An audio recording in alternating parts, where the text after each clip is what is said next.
En Guinée, le taux de fréquentation des femmes dans les structures sanitaires a baissé considérablement depuis le début de la pandémie. Selon les statistiques, seulement 7% des femmes ont effectué une consultation dans les structures sanitaires. Parmi elles, 11% ont fait des consultations prénatales et 17% de cas de césarienne. C'est pour donc inverser la tendance que le ministère de la Santé et ses partenaires ont lancé ce mercredi le projet sur la continuité des services de santé de la reproduction en période de Covid-19. Au compte de ce projet, des sages-femmes sont formées dans 15 structures sanitaires bénéficiaires de Conakry.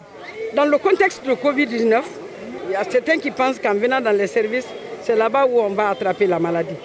Donc, qu'est-ce qu'on veut faire? Nous allons mettre les services de stratégie avancée. Qu'est-ce que ça veut dire? Que là, les quartiers qui sont dépourvus de structures sanitaires soient couverts par les nouvelles sages-femmes recrutées, qu'elles viennent donner des prestations. Parce que vous avez même vu des tables d'accouchement et des tables de consultation. Ça, c'est le matériel qui sera transporté dans un endroit qui sera désigné en commun accord avec la communauté et les sages-femmes donneront les prestations sur place.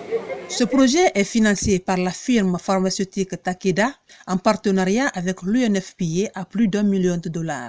Il est rendu possible par un don de $4,5 millions par la société japonaise qui s'appelle Takeda au FUNAP afin d'apporter une aide rapide en cette période difficile en Guinée, au Bénin et au Togo. Au moment où ce plan de continuité de service était en train d'être finalisé, le Fonds des Nations Unies pour la population a reçu un financement dans 3 pays en Afrique de l'Ouest, le Bénin, la Guinée et le Togo.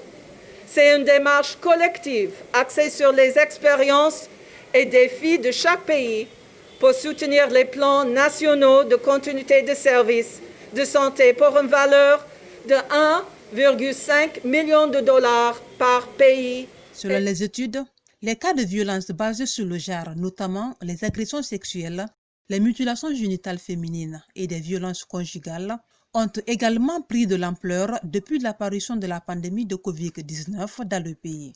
Un aspect aussi pris en compte par ce projet.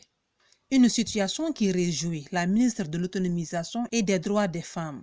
Nous sommes tenus à accompagner, à être là pour pouvoir favoriser la protection des droits de la femme. Parce que lorsque nous parlons de protection des droits, c'est y compris cette protection des droits à la santé qui est fondamentale, qui est d'ailleurs consacrée par notre Constitution. Vu que nous sommes dans le contexte Covid, les femmes sont les plus exposées à cette pandémie et aussi il y a cette peur de venir vers les structures de santé pour se faire consulter.